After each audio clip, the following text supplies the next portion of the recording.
तीन बहनों की लालची भाभी। करिश्मा, रेशमा और मनीषा तीन बहनें हैं।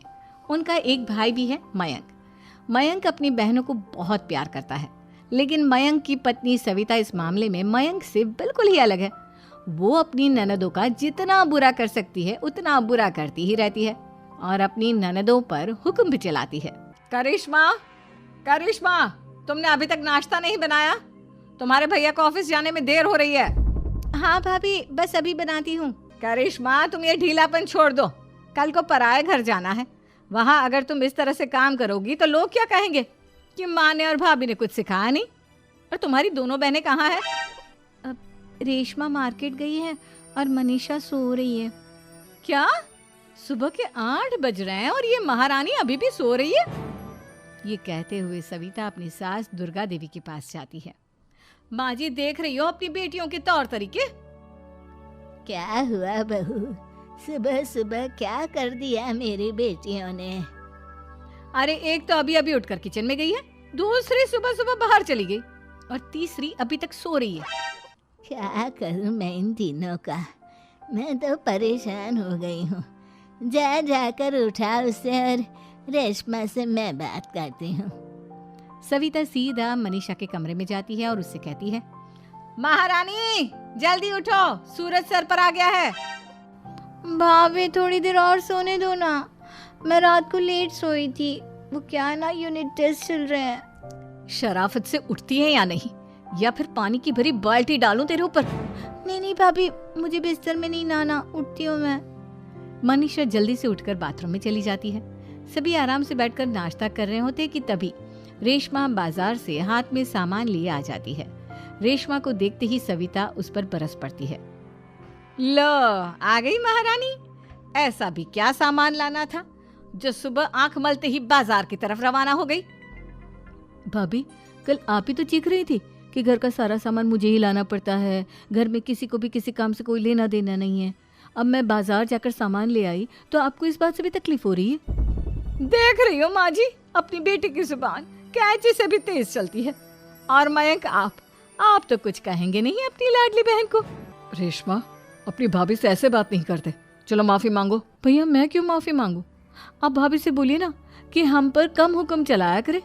हम इस घर की बेटियां हैं और आपकी पत्नी की ननद है, नौकरानी नहीं। लो कर लो बात। इनकी भलाई के लिए कुछ भी बोलो तो इन्हें बुरा लग जाता है।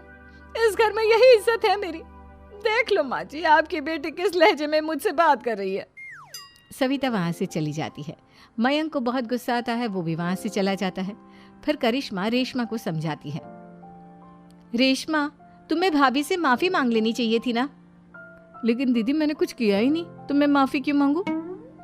हाँ करिश्मा दीदी, रेशमा दीदी जैसे ही घर में आई भाभी ही उन पर चिल्ला रही थी।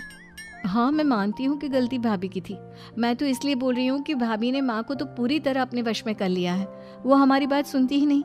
मयंक भैया हमारे लिए हमेशा खड़े रहते हैं, इसलिए उनकी बात का मान तो तुम्हें रखना चाहिए था ना। कोई फायदा नहीं दीदी, कुछ दिनों की बात और है, भाभी उन्हें भी हमारे खिलाफ भड़का देंगी। फिर वो भी माँ की तरह हमारी किसी बात का विश्वास नहीं करेंगे। इसी तरह सविता अपनी तीनों ननदों को किसी न किसी बात पर परेशान करती रहती थी। एक दिन मयंक अपनी तीनों बहनों के लिए गिफ्ट लाया। क्या रेशमा, ये तुम्हारे लिए हार का सेट। रेशमा, तुम्हारे लिए सुंदर सी ड्रेस। और मनीषा, तुम्हें किताबें पसंद है ना, तुम्हारे लिए किताबें लाया हूँ। थैंक यू भैया। थैंक यू भैया। थैंक यू भैया। करिश्मा, तुम्हारा नेकलेस कितना सुंदर है। ये भैया कहाँ से ले आए होंगे? मैंने भैया को 3 दिन पहले फोन पर ये डिजाइन दिखाया था और आज भैया ये ले आए। सविता तो अपनी ननदों के गिफ्ट्स देखकर जल गई और करिश्मा का नेकलेस तो उसे भी बहुत पसंद आया था। अपनी बहनों के लिए कितना अच्छा नेकलेस लेकर आए हैं, मुझे कभी कोई गिफ्ट नहीं दिया। मैं आज ही ये हार चुरा लूंगी। रात में सविता करिश्मा का हार चुरा लेती है और इसी तरह उसे अपनी ननदों की जो भी चीज़ अच्छी लगती वो उसे मांगती नहीं, बल्कि रात के अंधेरे में चुरा लेती। इसी तरह दिन बीतते गए और सविता ने मयंक के दिल में भी उसकी बहनों के लिए नफरत पैदा कर दी। एक दिन मयंक ने करिश्मा और रेशमा के लिए रिश्ता देखा और ये बात उसने घर में सबको बताई। माँ, करिश्मा और रेशमा के लिए बहुत अच्छा रिश्ता आया है। वो लोग कल इन्हें देखने आ रहे हैं। आप और सविता मिलकर सारी तैयारी कर लेना। ये सुनकर करिश्मा और रेशमा खुश हो जाती हैं, लेकिन सविता सोचती है, अगर इन दोनों बहनों की शादी हो गई तो घर और बाहर का काम कौन करेगा? मनीषा तो एक नंबर की कामचोर है, उससे तो किसी बात की उम्मीद लगाना ही बेकार है। मुझे इस शादी को रोकना होगा। अगले दिन सभी लड़के वालों के स्वागत की तैयारी करने में लगे होते हैं। तभी मयंक अपनी बहनों से आकर कहता है, तैयार हो गई तुम दोनों? देखो दोनों लड़के बहुत अच्छे हैं, मैं कोई कसर नहीं छोड़ना चाहता, इसलिए तुम उनके सामने अच्छे से बिहेव करना और अपनी भाभी से लड़ने मत लग जाना। करिश्मा, तुम वो नेकलेस पहन लो ना जो मैं तुम्हारे लिए लाया था। भैया मैं बहुत देर से वो नेकलेस ढूंढ रही हूँ, लेकिन मुझे मिल ही नहीं रहा। क्या तुमने नेकलेस खो दिया? तुम्हें पता भी है वो कितना महंगा था? तुम कोई काम ढंग से नहीं कर सकती। मयंक गुस्से में वहां से चला जाता है। थोड़ी देर बाद लड़के वाले भी आ जाते हैं। वो दोनों बहनों को पसंद कर लेते हैं और रिश्ता पक्का हो जाता है। लेकिन सविता के दिमाग में तो कुछ और ही खिचड़ी पक रही थी। वो पंडित जी के पास करिश्मा की कुंडली लेकर जाती है और उन्हें पैसे देकर करिश्मा की कुंडली बदलवा देती है। जब लड़के वालों के पास करिश्मा की कुंडली जाती है तो वो दुर्गा को फोन करते हैं। बहन जी, हमने करिश्मा की कुंडली अपने पंडित जी को दिखाई थी। आपकी बेटी की कुंडली नहीं बल्कि दोषों का पिटारा है। देखिए, मैं और मेरे पति इन सब बातों में बहुत विश्वास करते हैं, इसलिए हम आपकी बेटी से अपने बेटे की शादी नहीं करा सकते। इस तरह करिश्मा का रिश्ता टूट जाता है और सभी घर वालों को बहुत दुख होता है। अब कविता सोचती है, चलो करिश्मा का तो रिश्ता टूट गया, अब रेशमा का भी रिश्ता तोड़ना है। क्या करूं? अब सविता आवाज बदलकर किसी अननोन नंबर से रेशमा के होने वाले ससुराल में फोन करती है। हेलो, मैं कौन हूँ कौन नहीं ये आपके लिए जानना ज़रूरी नहीं। बस इतना सुन लो कि रेशमा का 2 साल से किसी के साथ अफेयर चल रहा है। बस रेशमा का रिश्ता तोड़वाने के लिए सविता का इतना कहना काफी था। अब रेशमा का भी रिश्ता टूट गया। मयंक और दुर्गा देवी ने रेशमा को खूब खरी खोटी सुनाई और उससे बार बार उस लड़के के बारे में पूछने लगी। आप दोनों मुझे क्यों परेशान कर रहे हो? अरे कोई लड़का होगा मेरी लाइफ में तो मैं बताऊंगी ना, जब कोई है ही नहीं तो कहाँ से लाऊं मैं कोई लड़का? तो तेरे होने वाले ससुराल वालों को फोन किसने किया था? माँ मैं नहीं जानती किसने फोन किया था, मैं सच कह रही हूँ। मैं तो पहले ही कह रही थी इसकी लगाम खींच कर रखो, लेकिन मेरी सुनता ही कौन है। आप चुप रहिए भाभी, ये सब आपका ही किया धरा है। अब तीनों बहनों को विश्वास हो जाता है कि ये सब उनकी भाभी ही कर रही है। तीनों बहनें अपनी भाभी को सबक सिखाने के लिए एक वकील कर लेती है और घर में हिस्सा मांगना। देखो भैया, माँ बाप की जायदाद में जितना बेटों का हक होता है उतना ही बेटियों का, इसलिए इस घर के 4 हिस्से होंगे और हमें अपना हिस्सा चाहिए। मैंने तुम्हारे लिए क्या क्या नहीं किया और तुम इस घर में हिस्सा मांग रही हो?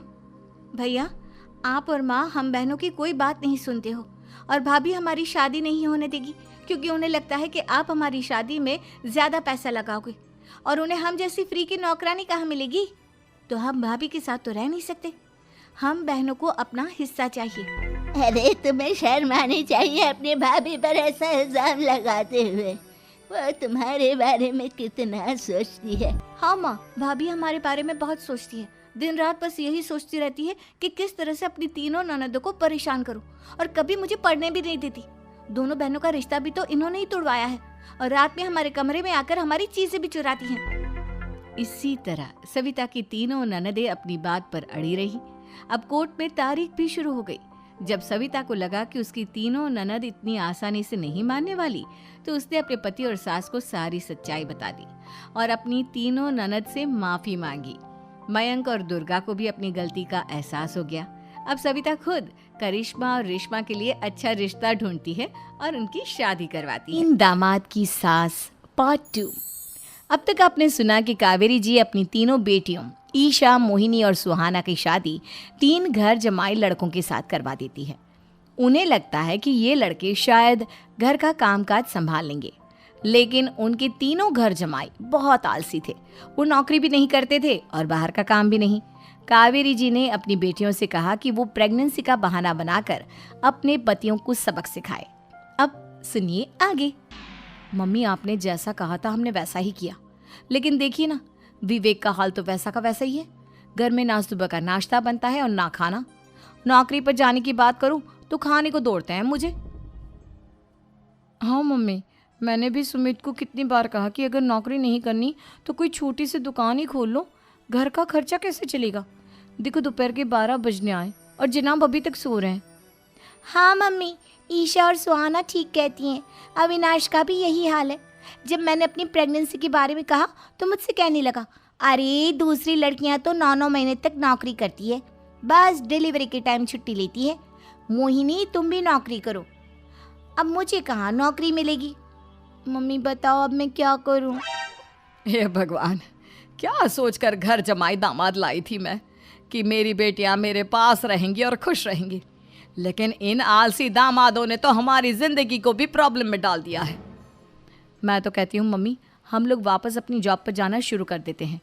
बता देते हैं इन लोगों को कि हमने प्रेगनेंसी का बहाना किया है। नहीं नहीं बेटा, ऐसी गलती भी मत करना। अगर तुमने ऐसा किया तो इन तीनों की आदत और ख़राब हो जाएगी। अरे आज नहीं तो कल कभी तो तुम प्रेग्नेंट होगी, तब वापस यही प्रॉब्लम आएगी। तब क्या करोगी तुम तीनों? हाँ मम्मी, आपकी बात तो बिल्कुल सही है। इन लोगों को तो सुधारना ही पड़ेगा। लेकिन कैसे? अपने बच्चों के आने की खबर सुनकर भी इन लोगों पर कोई असर नहीं हो रहा। पैसे कमाने के लिए घर से बाहर निकलना ही नहीं चाहते ये तीनों। अब मेरे दिमाग में एक प्लान आया है। तुम तीनों चिंता मत करो, उन तीनों को बुलाओ, फिर मैं बात करती हूँ। थोड़ी देर बाद कावेरी जी अपने तीनों दामादों को सामने बुलाकर अपनी बात कहना शुरू करती हैं। अविनाश, सुमित और विवेक, देखो बेटा, मैं ना तुम तीनों से बड़ा प्यार करती हूँ, इसीलिए तो तुम्हें घर जमाई बना कर रखा है मैंने। अरे मम्मी जी, सीधे सीधे कहिए ना, क्या बात है? प्यार तो हम भी आपको बहुत करते हैं। अरे मम्मी जी, आपकी इज्जत भी बहुत करते हैं। अरे भाई, आपके जैसी सास और कमाने वाली बीवी सबको मिलती है क्या? हाँ मम्मी, विवेक और सुमित ठीक कह रहे हैं। आपकी बेटी से शादी करके मेरी तो ज़िंदगी ही अच्छी हो गई है। जानती हूँ मैं, और ये भी जानती हूँ कि तुम तीनों अपने अपनी बीवियों से बहुत प्यार करते हो।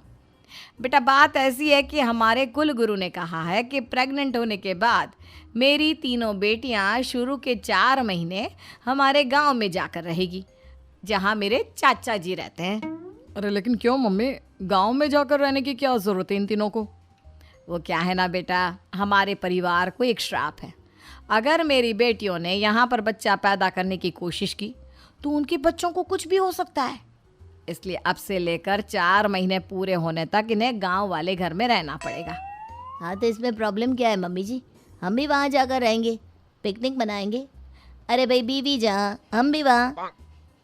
हाँ यार, आइडिया तो बहुत अच्छा है। शहर की ज़िंदगी में रह रहकर परेशान हो चुके हैं, अब कुछ दिन गांव में बिताएंगे। तुम लोग समझने की कोशिश क्यों नहीं करते? तुम में से कोई भी वहाँ नहीं जा सकता, और मैं यहाँ रहूँगी ना तुम तीनों के साथ। 4 महीने की तो बात है, उसके बाद ये तीनों ही लौट कर आ जाएंगी। ठीक है मम्मी जी, अब हमारे बच्चों का सवाल है तो ये तो करना ही पड़ेगा। कावेरी अपनी तीनों बेटियों को कुछ दिन के लिए घर से बाहर कहीं दूसरे शहर में रहने के लिए भेज देती है। कुछ दिनों के बाद, अरे मम्मी जी, बहुत दिन से पिज्ज़ा नहीं खाया, मंगवाइए ना। क्या बताऊं बेटा, पहले तो बेटियां खर्चा दे देती थी क्योंकि उनकी नौकरी थी, लेकिन अब तो मेरे पास पैसे ही नहीं बचे। थोड़े बहुत पैसे हैं जो बच्चों की डिलीवरी में काम आएंगे। लेकिन मम्मी जी, आपकी बेटियों को वापस आने में तो अभी बहुत वक्त बाकी है। वही सोच सोच कर परेशान हो रही हूँ। सोच रही हूँ कल से दूध भी बंद करवा देती हूँ। अब दूध वाले को देने के लिए पैसे भी तो नहीं है ना। अरे नहीं नहीं मम्मी जी, अगर दूध भी बंद करवा दोगी तो मुझे चाय कहाँ से मिलेगी? और चाय के बिना मैं तो मर ही जाऊंगा। क्या करूं बेटा, इसके अलावा हमारे पास कोई ऑप्शन नहीं है। मेरे पास पैसे ही नहीं बचे। इस तरह कावेरी जी धीरे धीरे अपने तीनों दामादों को पैसे देना बंद कर देती हैं और घर में खाने पीने की चीज़ें लाना भी बंद कर देती है। अब वो तीनों बुरी तरह से परेशान होने लगे थे और इसलिए एक दिन तीनों प्लान करके घर से बाहर निकलते हैं और बाजार में जाने के बाद, यार अच्छा खाना खाए हुए कितने दिन हो गए, पता नहीं कब अच्छा खाना मिलेगा। हमारी बीवियों के जाने के बाद तो हमारी हालत भिखारियों जैसी हो गई है यार। कुछ भी हो, मुझे तो आज पिज्ज़ा खाना ही खाना है। जेब में 1 रुपया नहीं और पिज्ज़ा खाएगा, कहाँ से आएंगे पैसे? अरे देख, वहाँ सामने बोर्ड पर क्या लिखा हुआ है? कंप्यूटर पर काम करने के लिए एक आदमी की आवश्यकता है। भाई मैं तो जा रहा हूँ, काम करूँगा और शाम तक पैसे लाकर आराम से पिज्ज़ा खाऊंगा। जा जा, तुझे कोई काम नहीं देने वाला, हम तो घर जा रहे हैं। चल भाई सुमित। सुमित और अविनाश वहाँ से चले जाते हैं और विवेक उस कंप्यूटर शॉप पर सारा दिन काम करके 5,000 रुपये कमा कर घर लौट कर आता है और अपने खाने के लिए अच्छी अच्छी चीज़ें भी लेकर आता है। ये देखकर विवेक और सुमित के दिल में भी कुछ पैसे कमाने की इच्छा जागती है। अरे सुबह सुबह कहाँ चल दिए तुम? मम्मी जी एक बहुत अच्छी जगह मिली है, कंप्यूटर पर काम करने के 5,000 मिले थे कल मुझे। अगर रोज़ काम करूँगा तो पूरे 40,000 की तनख्वाह। अरे वाह, ये तो बहुत अच्छी बात है दामाद जी, आपको जाना ही चाहिए। सुमित और अविनाश विवेक को इस तरह तरक्की करते देखकर परेशान हो जाते हैं और वो दोनों भी काम की तलाश में निकल पड़ते हैं। धीरे धीरे उन दोनों को भी काम मिल जाता है। अब कावेरी के तीनों दामाद छोटी मोटी नौकरी करके अच्छा पैसा कमाने लगे थे। एक दिन कावेरी उन्हें अपने पास बुलाती हैं। अरे वाह, विवेक 40,000 कमा लेता है, अविनाश 60,000 और सुमित तुम भी 40,000 के आसपास कमा ही लेते हो। कुल मिलाकर तुम अच्छे खासे पैसे कमा रहे हो बेटा।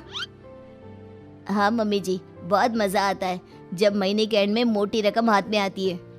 पूछिए मत मम्मी जी, घर में रहकर रोटी बना बना कर और तो जैसा महसूस होने लगा था मुझे तो। हाँ बेटा, तुम तीनों की बात तो बिल्कुल ठीक है। और जानते हो, अब तुम तीनों की पत्नियां भी वापस लौट कर आने वाली है।